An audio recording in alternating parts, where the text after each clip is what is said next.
Do you know one of the reasons why we have the hope of everlasting life in a paradise earth?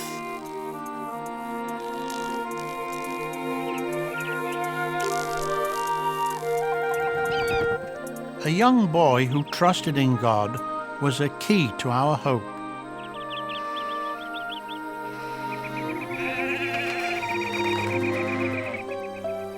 His name was David.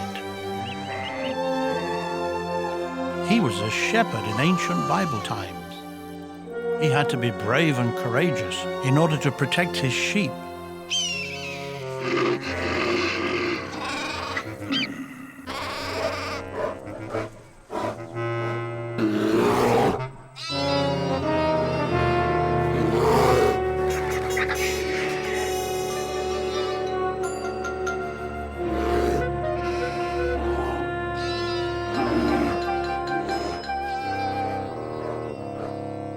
Once, David had to fight with a wild bear.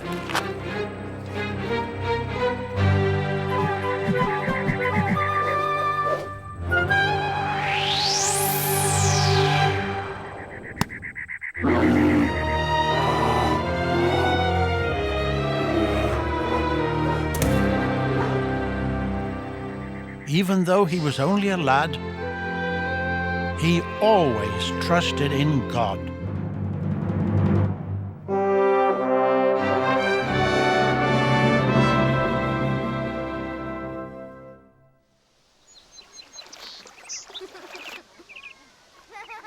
About 1,000 years before Christ, during the reign of King Saul, village life was very simple. However, Saul was disobedient to God and lacked faith. Jehovah God could no longer trust him. Therefore, he sent his prophet Samuel to choose a better king. This was a dangerous assignment. Why was that? If Saul found out, he would kill Samuel. Jehovah told Samuel to take along a cow, so that it would look as if he were visiting just to offer a sacrifice. This would conceal from Saul the real reason for his visit.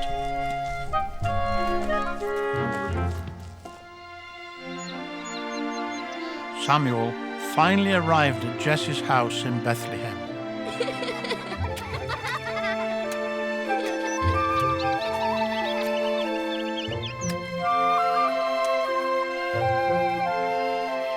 Now, Jesse had 8 sons.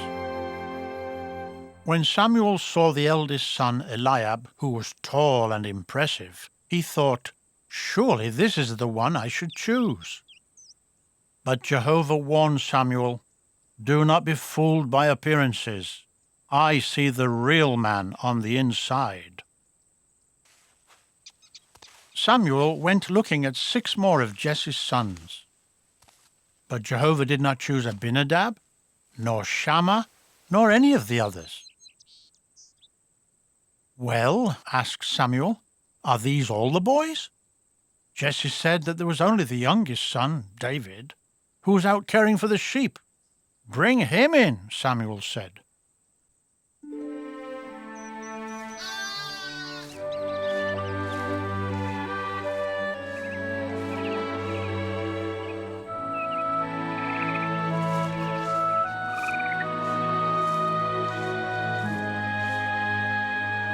Would Jehovah really choose him? His brothers did not think so. When David walked in, Samuel saw a handsome youth who had beautiful eyes, but was still a mere boy.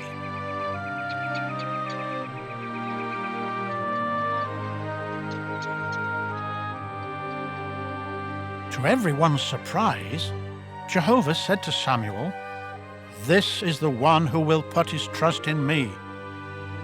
Anoint him to be the next king."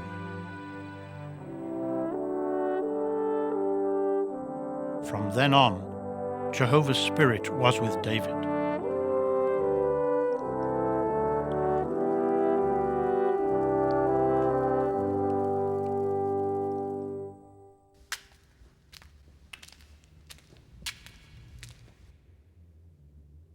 Meanwhile, in the king's palace, the servants were trying to please irritable King Saul.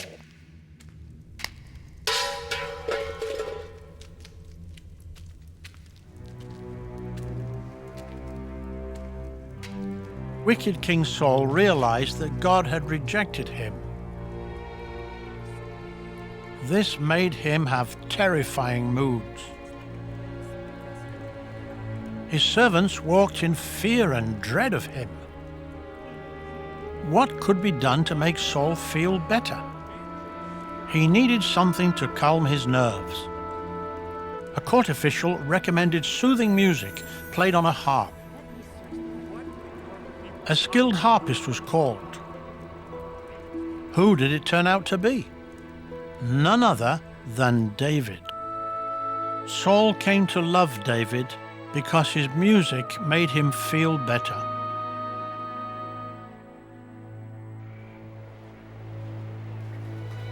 Eventually, Saul went to war against the Philistines, longtime enemies of Israel who hated Jehovah God. The Israelite army camped in the valley of Elah. They lined up for battle on a mountain on one side, while the Philistines defiantly waited on the other side. The Philistines sent their champion warrior to challenge or taunt Israel. He was a fearsome giant, over 9 feet tall. His name was Goliath. For 40 days, morning and evening, Goliath shouted out, "I taunt the battle lines of Israel. Give me a man and let us fight." Saul and his troops were scared. Nobody wanted to face Goliath. David had brought food to his brothers at the battlefront. He was shocked that no one would face this evil giant who was insulting God. But what could young David do? He boldly offered to fight Goliath. Saul heard about young David's offer and called him in. Putting his trust in God, David said, "Don't be afraid. I will fight this Philistine."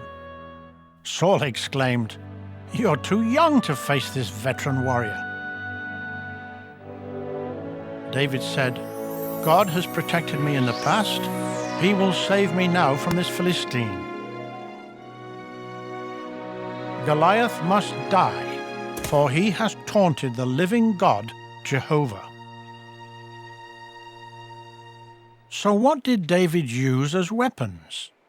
His shepherd's staff, 5 smooth stones, and his trusty sling. That is all.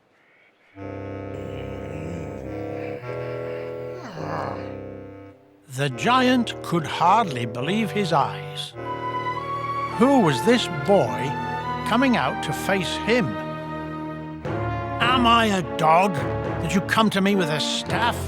Just come over here, and I'll feed you to the birds and the beasts." David answered, "You are coming to me with a sword, a spear, and a javelin. I am coming to you with the name of Jehovah."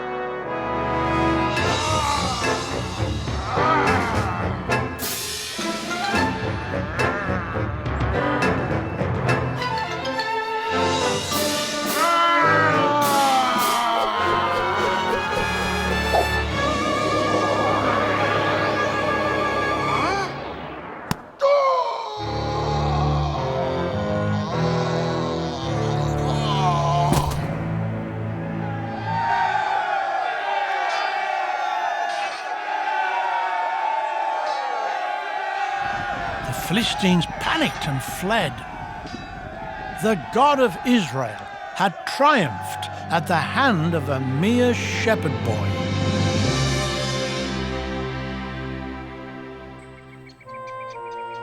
Jonathan, Saul's son, had heard about the battle. he was impressed by David's victory over Goliath. Instead of being jealous, he admired him.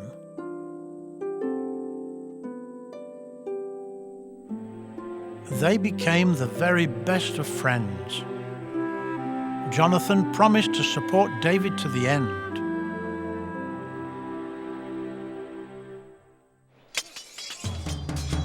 Sometime after David defeated Goliath, Saul put David in charge of the men of war. As time went on, David proved that he was a better soldier than Saul. The women flocked to see Saul and David when they came back from battle. They greeted them with song and dance, crying out, "Saul has struck down his thousands, and David his tens of thousands." Saul was furious at such a comparison. He got jealous and angry and began to turn against David. He did not trust him. So Saul began to scheme to have David killed.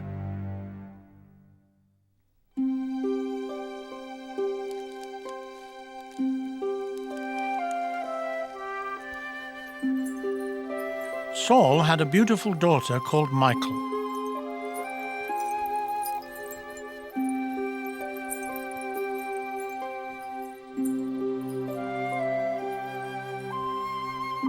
Although Saul did not know it, she was in love with David.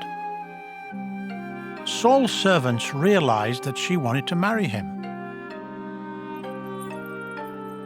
When Saul found out about Michal's affection for David, he at last saw his chance to do away with him. Through his servants, Saul made David an offer. He would let David marry Michal if he would kill 100 Philistines. Saul hoped that the Philistines would kill David instead. David took up the challenge, and with his few men, he went out and killed not 100, but 200 of the Philistines. Saul's trick failed, and he was forced to give Michal to David. It was clear that Jehovah was supporting David. This made Saul very afraid. From now on, he would be David's worst enemy. However, Saul still needed David's soothing music.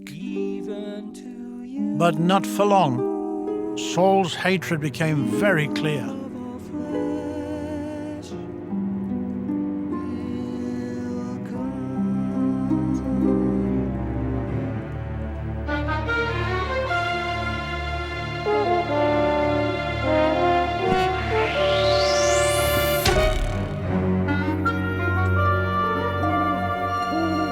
David fled to his home.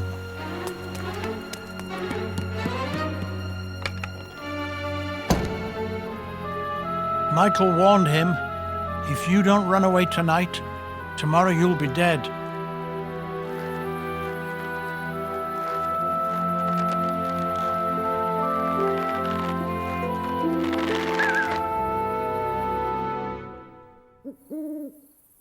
David and his small band of men headed for the wilderness to hide. Saul and his army went after David.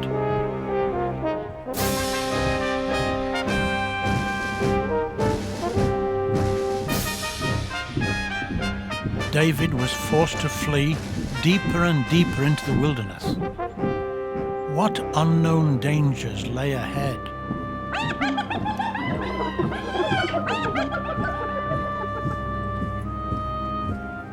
Saul looked everywhere, but he couldn't find David.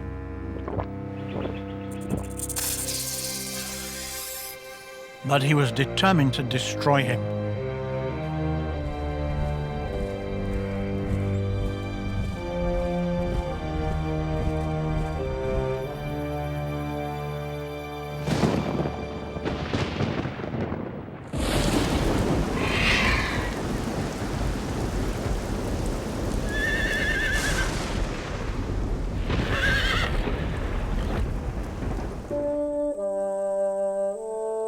Jonathan, risking everything, went searching for David.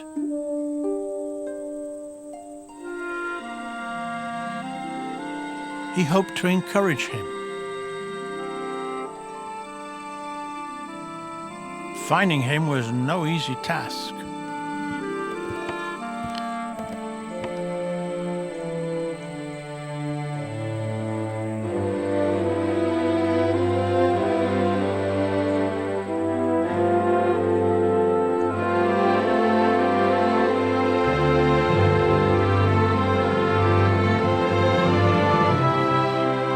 Jonathan assured David, "Don't be afraid. My father won't find you. You will be king over Israel, and I will be second to you." They promised to be loyal to each other. However, this was the last time that they would be together.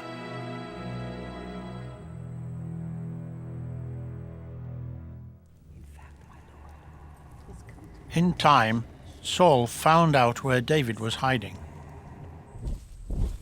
With 3,000 of his best men, he closed in on David.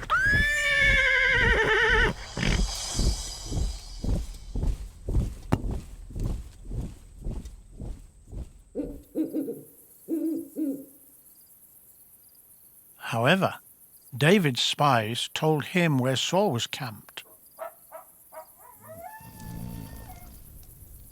So David crept up on him at night with his bold nephew Abishai.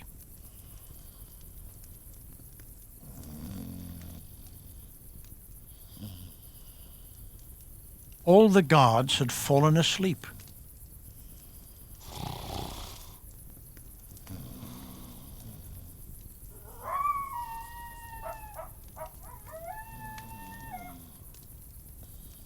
David found Saul sleeping soundly in the middle of the camp. Abishai, eager to kill Saul, whispered to David, "Let me please pin him to the earth with a spear. Once will be enough." David said, "No, I would never think of harming Jehovah's anointed king.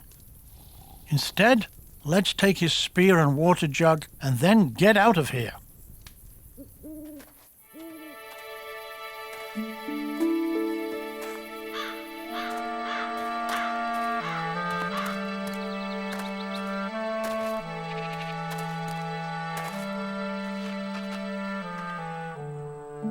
From the nearby mountaintop, David called out to the chief of Saul's bodyguard, "Why didn't you watch over your lord the king? Someone could have killed him. Look, I have the king's spear and water jug."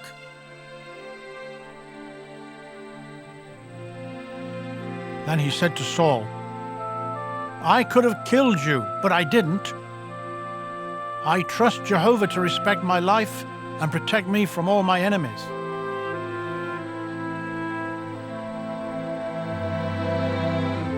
Saul replied, "You will be blessed, David.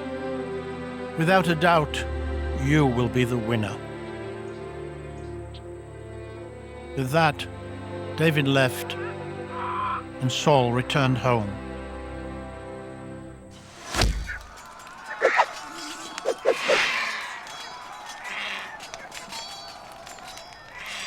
The Israelites continued their war with the Philistines, but this time things did not go well. At Mount Gilboa, the Philistines closed in on Saul. They killed 3 of his sons. Among these was Jonathan, David's most trusted friend. Then the archers found Saul. He fell severely wounded. Rather than be executed by his enemies, he fell upon his own sword and killed himself. David, who had been loyal to Jehovah's king, was so heartbroken that he ripped apart his clothing. He and his men began to weep, wail, and fast. He also composed a funeral song. "I am deeply distressed. Saul and Jonathan have died together. My brother Jonathan, you were my closest and most trusted friend.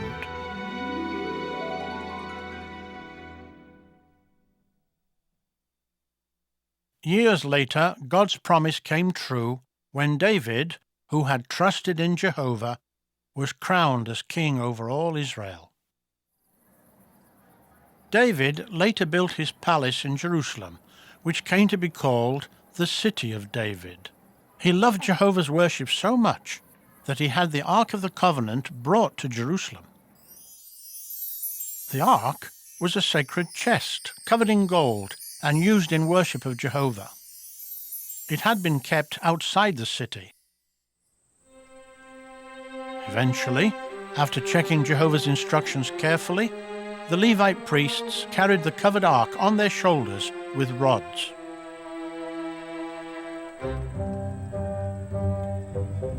With music and rejoicing, they brought the ark to a tent in Jerusalem.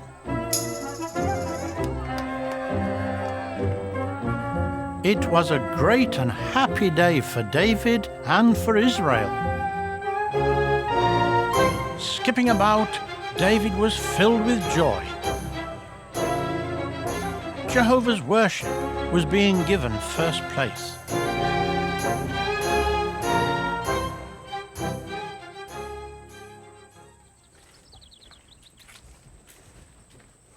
David was happy and secure in his royal palace, but he realized that the Ark of the true God was in a simple tent.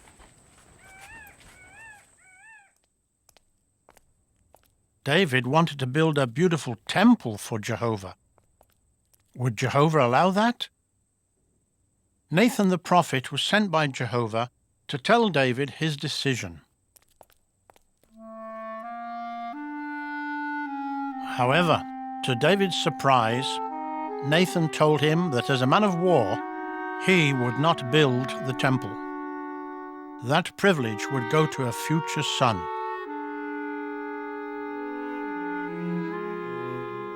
David was clearly disappointed. Jehovah made a new promise to David, namely that the kingship would not be removed from his family. Eventually, one of his descendants would rule forever over all the earth. That one would be the best king the world had ever known.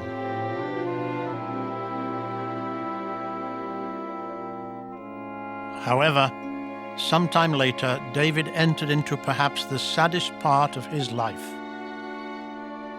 He was a good king, but he also made serious mistakes. He watched Bathsheba, another man's wife, bathing.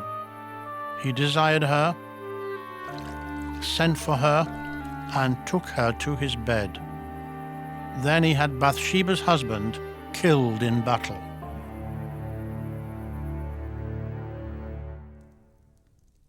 Jehovah sent Nathan to David to tell him how badly he had sinned.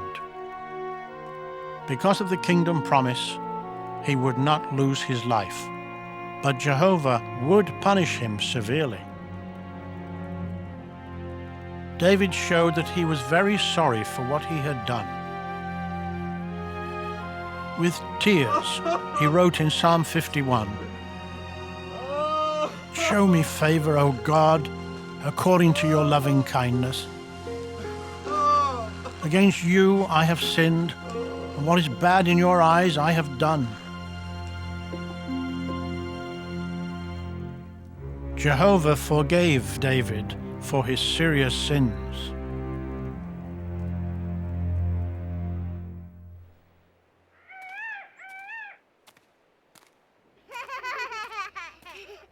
Overall, David proved to be a good and faithful king. His rule brought peace and prosperity to the land of Israel.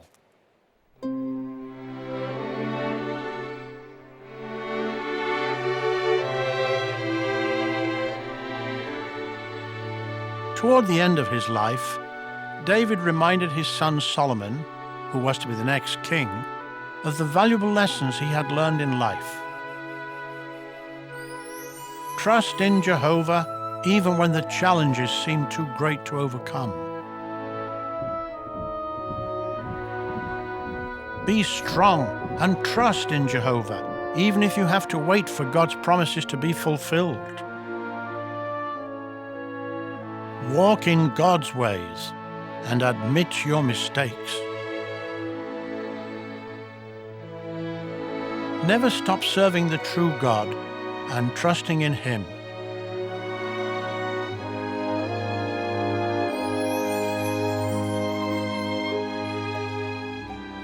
Remember that the everlasting kingdom that Jehovah has promised will come through our family line. God's kingdom promise to David started to come true when Solomon became the next king of Israel. This promise eventually led to the anointing of Jesus Christ as king.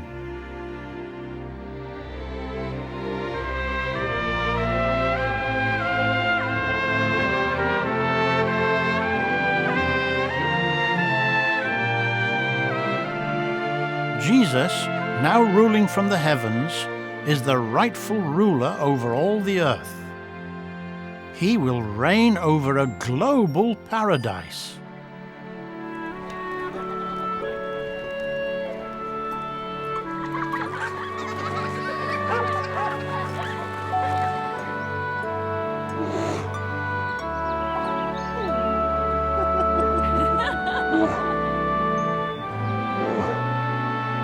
Under Christ's rule, David and Jonathan will be resurrected.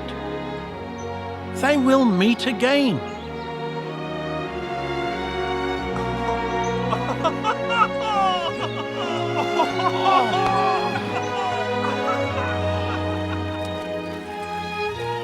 If you want to be blessed like David, keep on serving Jehovah faithfully.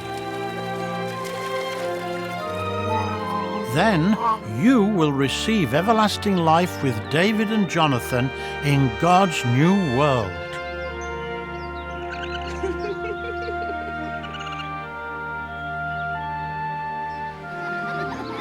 You too will be rewarded for your trust in God.